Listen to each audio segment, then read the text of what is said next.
Pinayuhan ng isang lalaki si Fang Ping nang wag daw itong kabahan dahil hindi naman daw ganoong kapanganib ang isang regular na laban. Hindi naman daw ito papatayin ng kalaban hindi gaya ng mga life and death battle. Sinabi ng ating bida na isa lang ang kailangan niyang malaman, tinanong niya kung may matatanggap ba raw siyang premyo kapag siya ang nanalo. Sumagot ang lalaki na makakakuha raw si Fang Ping ng 50,000 yuan sa kada isa nitong laban. Hindi nga raw ganoong kalaki ang ibinibigay nilang premyo pero maaari naman daw itong maglagay ng pusta. Binanggit din ng lalaki na ang teaching advisor daw ni Fang Ping ang pumili ng makakalaban nito. Isa nga raw itong pick rank 1 martial artist kaya magiging triple ang mapapanalunan ng mga tao na pupusta sa ating bida. Agad na pumusta si Fang Ping ng 1,000,000 sa kanyang sarili. Sinabi ni Lu Fengro na pumusta rin daw siya ng 5,000,000 para sa pagkapanalo ng ating bida. Kapag natalo nga raw ito ay kailangan nitong bayaran ang kanyang nawalang pera. Naisip ni Fang Ping na talagang ginamit pa nga raw ng kanyang teaching advisor ang buhay ng sarili nitong estudyante na parang isang gambling chip. Binanggit din ni Zhao Zumei na pumusta rin daw siya ng 1,000,000 sa ating bida kaya kailangan nga raw nitong galingan. Nagsalita na ang tagapagsalita at binati ng magandang gabi ang lahat ng nanunood. Ngayon nga raw ay iimbitahan na nila sa loob ng arena ang kanilang dalawang challenger. Umakyat na sa arena sina Fang Ping at ang malaking lalaki na kanyang makakalaban. Sinimulan ng ipakilala ng tagapagsalita ang lalaki na makakalaban ng ating bida. Isa raw itong pick rank 1 martial artist na kilala sa bansag na Blackface. Isinigaw ng mga manunood ang pangalan ni Blackface dahil dati na nilang napanood ang mga naging laban nito. Pinakilala na rin ng tagapagsalita ang ating bida, ito nga raw ay isang middle stage rank 1 martial artist na may palayaw na King of Knives. Kinantsawan ng mga manunood ang ating bida dahil napakaliit daw nito kumpara sa makakalaban nito.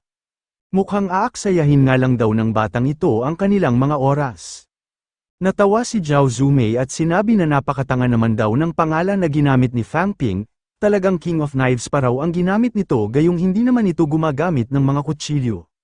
Sinabi ni Lu Fengro na hindi raw katangahan ang pangalan na ginamit ng ating bida, sinadya raw talaga ito ni Fang Ping para lituhin ang kanyang makakalaban.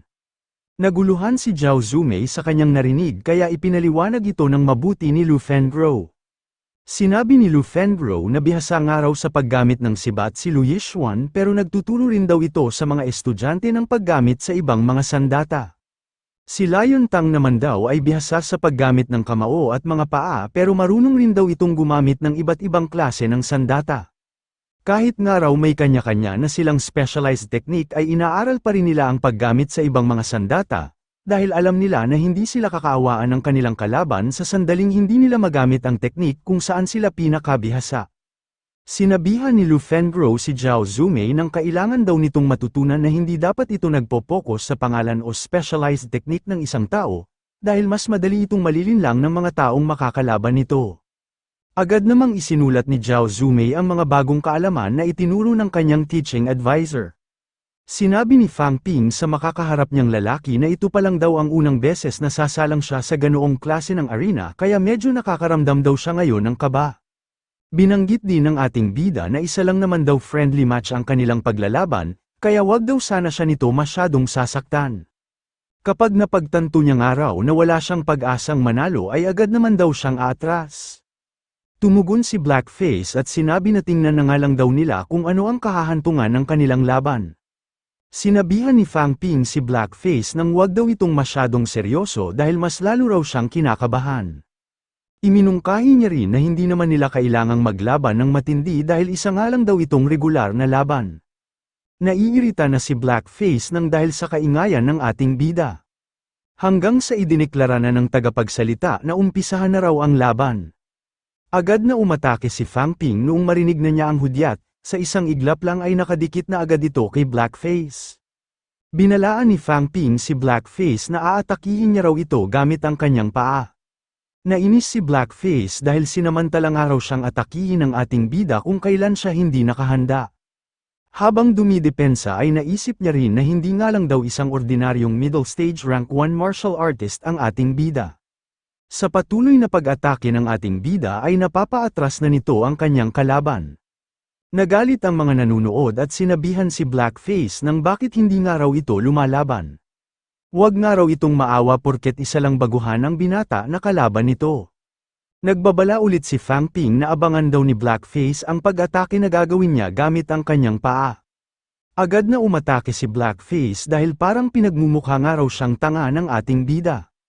Pero hindi niya inasahan na susuntukin pala siya nito gamit ang isa nitong kamao. Naituon ni Blackface ang kanyang isang paa kaya napigilan niya ang kanyang pagkatumba. Ibabalik pa lang ni Blackface ang balanse ng kanyang katawan pero muli na naman siyang inatake ni Fang Ping. Agad na iniangat ni Blackface ang dalawa niyang mga kamay para protektahan ang kanyang mukha. Natuwa ang ating bida noong mapakagat na niya sa kanyang bitag si Blackface. Hindi niya pala ito susuntukin dahil aatakihin niya pala ito gamit ang kanyang puncture kick. Nakaramdam ng matinding kaba si Blackface habang papalapit sa kanya ang pag-atake ng ating bida. Bago pa siya nito mapatamaan ay agad na siyang sumigaw ng sumusuko na raw siya sa laban. Lumuhod si Blackface habang muling sinasambit na sumusuko na raw siya. Inihinto na ni Fang Ping ang kanyang pag-atake at pinasalamatan na lang ang kanyang nakalaban. Nagulat ang lahat sa naging resulta ng pinanood nilang laban. Hindi sila makapaniwala na ganoon lang ito kabilis na matatapos. Nagduda ang iba kung kalokohan lang ba raw ang pinanood nilang laban. Humanga naman ang marami sa lakas na ipinakita ng ating bida. Nagtataka sila kung saan nanggaling ang binata na gumagamit ng palayaw na King of Knives. Tanging si Lu Fengro lang ang hindi natuwa at namangha sa kinahinatnan ng natapos na laban. Hindi nga raw makakatulong sa ating bida ang ginawa nitong pakikipaglaban dahil natapos agad ito nang wala pang isang minuto. Ibinigay na ng isang lalaki ang pera na napanalunan ni Fang Ping. Nakalagay sa loob ng isang cash box ang pera na nagkakahalaga ng 3.05 million yuan, kasama na dito ang 50,000 yuan na bayad sa kanyang pagkapanalo at ang 3 milyon na napanalunan niya mula sa ipinusta niyang 1 milyon. Agad na nadagdagan ng 2.05 milyon ang wealth value ng ating bida noong mahawakan na niya ang cash box. Naisip ng ating bida na automatiko nga raw na inalis ng kanyang system ang 1 milyon na kanyang ipinusta. Hindi na rin daw masama ang laki ng kanyang napanalunan lalo na't wala pa naman siyang 1 minutong nakipaglaban. Nagulat ang ating bida noong biglang magkaroon ng pagbabago ang kanyang system. Nakatanggap siya ng notification na lumampas na raw sa 10 million ang kanyang wealth value kaya mag-uumpisa na raw itong mag-system upgrade. Napadagdag ang bone forging noong magbukas ang bagong function ng kanyang system. Naisip ni Fang Ping na mukhang ibig sabihin nga raw nito ay maaari na niyang gamitin ng direkta ang kanyang system para sa kanyang bone forging. Kadalasan pa naman daw na napakahirap at napakapanganib ng proseso kapag isinasagawa niya ito. Agad na sinubukan ng ating bida na patibayin ang isa sa kanyang mga buto. Naging matagumpay ang kanyang bone forging gamit ang kanyang system, ang isa sa mga buto niya noon na nasa 30% ay naging 40% na ngayon. Natuwa si Fang Ping dahil napakaganda nga raw ng naging upgrade ng kanyang system, ngayon nga raw ay maaari na siyang makapag-bone forging sa loob lang ng isang iglap. Sa paraang ito nga raw ay mukhang mabilis na siyang makakatungtong sa peak rank 3 martial artist. Pero agad na nawala ang tuwa ng ating bida noong makatanggap siya ng notification na gumamit raw siya ng 100,000 wealth value sa kanyang system. Doon niya napagtanto na ang kada isa raw palang porsyento ng isa niyang buto ay nagkakahalaga ng 10,000 wealth value. Kalimutan na raw muna niya ang pagiging rank 3, kapag ginusto niya raw pala na maging isa na siyang peak rank 1 ay makakagastos pa rin siya ng mahigit sa 10,000 wealth value. Bumiyahe na ulit sina Lu Fengro, Fang Ping at Zhao Zumei pabalik sa Magic University. Sa loob ng sasakyan ay titig na titig ang ating bida na para bang may hinihintay ito. Napansin ni Lu Fengro na kanina pa siyang tinitingnan ni Fang Ping. Sinabihan niya ang ating bida nang wag na raw nitong isipin ang kanyang napanalunan, pera niya nga raw ang kanyang ipinusta kaya natural lamang na sa kanya ito lahat mapunta. Nangatwiran si Fang Ping at sinabihan ang kanyang teaching advisor ng ano nga raw ang sinasabi nito, hindi naman daw siya ganoong klase ng tao. Sinabihan ni Lu Fengro ang ating bida nang wag na raw itong magdahilan dahil halatang halata naman daw sa mukha nito. Sunod naman na kinulit ni Fang Ping ang katabi niyang si Zhao Zumei. Tinanong ni Zhao Zumei kung ano raw ang ginagawa ng ating bida, nakakadiri nga raw ang pagpapakyut nito. Sinabi ni Fang Ping na isa pa lang daw university student si Zhao Zumei kaya wala pa ito masyadong paggagamitan ng pera. Magkakaklase naman daw sila kaya gusto niya sana itong tulungan sa pagtatabi nito ng napanalunan nitong pera. Sinabihan ni Zhao Zumei ang ating bida nang lumayo nga raw ito sa kanya, hindi niya nga raw ipapaubaya dito ang kanyang napanalunan. Nadismaya si Fang Ping dahil maging si Zhao Zumei nga raw ay hindi niya rin mauto. Iminungkahi ni Lu Fengro sa ating bida nang bakit hindi na lang daw nito ligawan si Zhao Zumei. Kapag nagkatuluyan nga raw ang dalawa ay hindi na mahalaga kung sino sa kanila ang maghahawak ng pera. Nagulat si Zhao Zumei sa suhestyon na ibinigay ng kanilang teaching advisor. Sinabi ni Fang Ping na sa ngayon nga raw ay wala pa siyang intensyon na makipagrelasyon. Pero sa hinaharap nga raw kapag naghanap na siya ng kanyang makakabiyak ay ikukonsidera niya rin ang kanyang narinig na suhestyon. Namula si Zhao Zumei sa sinabi ng ating bida, sinabihan niya si Fang Ping ng kung ano-ano na nga raw ang naiisip nito. Pinatawag ng mga teaching advisor ang mga estudyante ng special training class sa Logistic Department Mission Acceptance Counter. Sinabi ni Tang Feng na oras na nga raw para gumawa ng misyon ang mga miyembro ng special training class. Sa loob nga raw ng isang buwan ay maaari na ang mga itong magpunta doon para kumuha ng mga misyon. Natuwa ang mga estudyante ng special training class sa ibinalita ni Advisor Tang Feng. Nasiyahan din ng ating bida dahil maaari na silang kumuha ng misyon, ngayon nga raw ay nagkaroon pa siya ng isang paraan para makapag-ipon ng wealth value. Sinabihan ng dumating na din ang mga maiingay na estudyante ng bakit daw ang mga ito natutuwa. Isang buwan na nga raw ang mga ito sa loob ng binuo nilang special training class pero napakatatamad pa rin daw ng mga ito. Binanggit din ng Dean na patindi na raw ng patindi ang sitwasyon ngayon sa catacombs at nadaragdagan na raw ang pangangailangan nila ng mga malalakas na martial artist. Kinukulang na rin daw sila sa mga pangsuportang resources kaya kailangan daw ng mga itong manalo sa gaganaping national championship. Kailangan nga raw nilang makakuha ng dagdag na resources para makapagsuporta pa sila ng mas maraming martial artist. Sinabihan ng rank 7 Grandmaster na si Huang Jing ang lahat ng mga estudyante nang dapat daw ng mga itong pagbutihan ang pagsasanay at dapat daw ang mga itong umasta ng maayos. Tinanong niya ang lahat kung naiintindihan ba raw siya ng mga ito. Sabay-sabay naman na tumugon ng oo ang lahat ng mga estudyante ng special training class. Ipinaalam ni Huang Jing na hahatiin daw nila sa 5 grupo ang buong klase at bawat grupo daw ay pamumunuan ng isang teaching advisor. Ang grupo nga raw na makakakumpleto ng pinakamalaking bilang ng mga misyon ay makakatanggap ng dagdag na 100 academic points bilang reward. Binanggit niya rin na ang 10 pinakamahusay raw sa buong klase ay magre-representa sa kanilang Magic University para lumahok sa gaganaping national championship. Naisip ni Fang Ping na muli na naman daw ng mga itong binanggit ang national championship, talagang ibinibigay nga raw ng kanilang universidad ang lahat dahil nakasalalay dito ang resources at pangalan ng Magic University. Tinawag ni Tang Feng ang mga pangalan nina Fang Ping, Zhao Lei, Fu Changding, Yang Xiaoman at Chen Yangxi.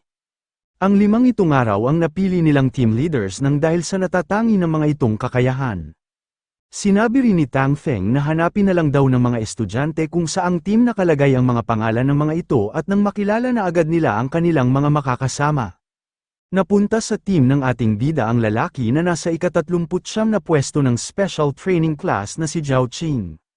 Makakasama rin nila ang may hawak ng ika-46 na pwesto na si Wu Kepeng. Kasama rin nila ang babae na nasa ika-41 pwesto na si Zhou Yuong at ang lalaki na nasa ika-47 pwesto na si Li Si. Sinabi ni Zhao Zumei na makakasama na naman daw niya sa isang grupo ang ating bida. Si Zhao Zumei ang kasalukuyang may hawak ng ika-11 pwesto sa special training class. Sa grupo rin nila napasama ang may hawak sa ika-6 na pwesto na si Tang Songting. Nagsalita ang nasa ika-40 pwesto na si Liu Dasheng na sigurado na raw na sila ang mananalo dahil nasa kanilang grupo nga raw ang Rookie King. Ang dalawa pa sa kanilang mga miyembro ay ang ika-42 pwesto na si Zhang Ping at ang ika-38 pwesto na si Zhang Hao. Ang bida naman nating si Fang Ping ang may hawak sa ika-1 pwesto sa special training class. Naisip ng ating bida na mukhang ang pinakamaaasahan niya lang daw sa kanyang mga kagrupo ay sina Zhao Zumei at Tang Songting, sana nga raw ay hindi naman maging pabigat sa kanya ang iba pa nilang mga kasamahan. Tinanong ni Fu Changding kung may problema ba raw si Fang Ping, Mukhang hindi nga raw nito nagustuhan ang mga nakuha nitong kasama. Binanggit din ni Fu Changding na narinig nga raw niya na matagal nang napagdesisyonan ang miyembro ng bawat grupo at binalanse raw talaga ito sa kani-kanilang mga kakayahan. Ipinagyabang rin ni Fu Changding na kung maaari nga lang daw siyang pumili ng kanyang mga miyembro ay mas gugustuhin niya raw na mapasama siya sa mga magagandang babae. Wala nga lang daw siyang magawa dahil nabanggit na ni Advisor Tang kung saang grupo sila nabibilang. Narinig ni Tang Feng ang pagyayabang ni Fu Changding kaya sinabi niya na hahayaan niya nga raw itong magpalit ng kakampi. Inilipat ni Tang Feng sa grupo ni Fu Changding ang ika-48 pwesto na si Xia Wenyu at ang nasa ika-50 pwesto na si Zhang Yu. Iginiit ni Fu Changding kay Advisor Tang na nagbibiro lang naman daw siya kaya wag nga raw nitong seryosohin ang kanyang mga sinabi. Lumapit ang middle stage rank 6 na si Zhou Shipeng at ipinaalam sa grupo ng ating bida na siya raw ang magiging teaching advisor ng mga ito habang nagsasagawa ang mga ito ng mga misyon. Sinabi niya rin na marahil ay kakaunti lang daw ang kanyang estudyante pero hindi na raw siya magpapakilala dahil siguro naman daw ay nakikilala na siya ng mga ito. Ipinaalam niya na ang team leader raw ng grupo ang nakatalaga sa pagdedesisyon kung anong misyon ang gusto ng mga itong kuhanin. Ang tanging tungkulin niya lang daw ay ang masigurado na makakauwi ang mga ito ng buhay. Sinabi na ni Zhou Shipeng na si Fang Ping na raw ang magiging team leader ng mga ito kaya ito ang pipili ng misyon na nakalagay sa computer terminal. Gaya nga raw ng kanyang binanggit, responsable lang daw siya sa pagsigurado ng kaligtasan ng mga ito. Hindi raw siya makikialam sa ibang mga bagay kaya wag daw siya ng mga itong tatanungin tungkol sa kanyang opinyon. Sumagot si Fang Ping nang naiintindihan niya raw ang mga sinabi ni Advisor Zhou. Naisip niya na mukhang hindi nga raw maaaring makialam ang bawat teaching advisors dahil hindi na ito magiging patas para sa ibang mga grupo. Naisip rin ng ating bida na mukhang nasa 50 o 60 taon na si Advisor Zhou Shipeng at ito nga raw ang tipo ng tao na madalang lang kung magsalita. Hindi rin daw ganoong karami ang mga estudyante nito dahil hindi masyadong popular sa Magic University ang mga itinuturo nitong palm techniques. Ito man daw ang pinakamatanda sa lahat ng mga teaching advisors pero malamang nga raw ay napakalakas din nito. Naisip ni Fang Ping na ang pinakaimportante nga raw ay ang pagpili ng tamang mga misyon. Nakita ng ating bida ang listahan ng mga misyon na nagmula sa iba't ibang mga organisasyon. Naisip niya na napakaliit nga raw ng isang buwang palugit na ibinigay sa kanila. Malamang nga raw ay pipiliin ng ibang mga grupo ang mga misyon na nagbibigay ng pinakamaraming gantimpala. Ang susi raw para sila ang manalo ay kailangan niyang mabalanse ang oras na mayroon sila, ang hirap ng kukunin nilang misyon at ang reward na maaari nilang matanggap. Sinabi ni Fang Ping na magsimula raw muna sila sa isang madaling misyon para magkaroon silang lahat ng ideya sa sitwasyon na kanilang papasukin. Nagulat si Tang Songting sa naging desisyon ng ating bida, tinanong niya kung bakit daw isang rank 1 difficulty mission pa ang pinili nito. Hindi na rin naman daw masama ang lakas ng kanilang grupo kaya hindi raw nila kailangang maduwag. Binanggit din ni Tang Songting na ang resulta raw ng kanilang grupo ay makakaapekto sa pagpili ng mga lalahok sa National Championship. Sinabihan niya rin ng ating bida na kakaunti nga lang daw ang reward sa napili nitong misyon. Kahit hatiin pa raw nila ito ng patas ay hindi pa rin daw ito sasapat sa kanilang lahat. Alam niya nga raw na gusto lang nitong maging maingat, pero sana naman daw ay pumili man lang ito ng isang rank 2 difficulty mission. Tinanong ni Fang Ping si Tang Songting kung may karanasan na ba raw ito noon na makipaglaban sa isang rank 2 martial artist. Nabigla si Tang Songting sa naging tanong ng ating bida, pero inamin niya rin na wala pa nga raw siyang karanasan. Sinabihan ni Fang Ping si Tang Songting nang kung wala pa nga raw itong karanasan, saan nga raw ito kumukuha ng kumpiyansa na pumili agad ng mga rank 2 missions. Sinabi niya na hindi naman daw sila sasalang sa isang sparring match. Ang mga tutugisin nga raw nilang kriminal ay tiyak na ibibigay ang lahat ng kanilang makakaya habang nakikipaglaban. Kapag naging pabaya nga raw sila ay maaaring mamatay ang isa sa kanila habang isinasagawa nila ang kanilang misyon. Sinabi rin ni Fang Ping na kahit hindi na raw niya pakialaman ang buhay ng iba, kapag lumiit nga raw ang bilang ng mga miyembro ng kanilang team ay tiyak na mas lalo silang mahihirapan sa mga susunod na misyon na kanilang kukuhanin. Tinanong ni Fang Ping si Zhou Shipeng kung hindi naman daw siguro malalagay sa panganib ang kanilang mga buhay lalo na't may kasama silang isang teaching advisor. Hinintay ng ating bida ang isasagot ni Advisor Zhou Shipeng pero hindi na ito tumugon sa kanyang tanong. Dahil doon ay nilinaw na niya sa kanyang mga kasamahan na siya raw ang team leader ng kanilang grupo kaya siya raw ang gagawa ng desisyon. Binanggit niya rin na sa loob daw ng isang buwan ay kailangan ng mga itong makinig sa kanya. Wala raw siyang pakialam kung magbotohan man ang mga ito o kung ano pang pakanaang balaki ng mga ito. Kapag hindi nga raw ang mga ito masaya sa kanyang mga magiging desisyon ay maaari naman daw siya ng mga itong hamunin ng one-on-one kahit na anumang oras. Alam ni Tang Songting na hindi siya mananalo sa ating bida kaya wala na siyang nagawa kundi sundin na lang ang desisyon nito.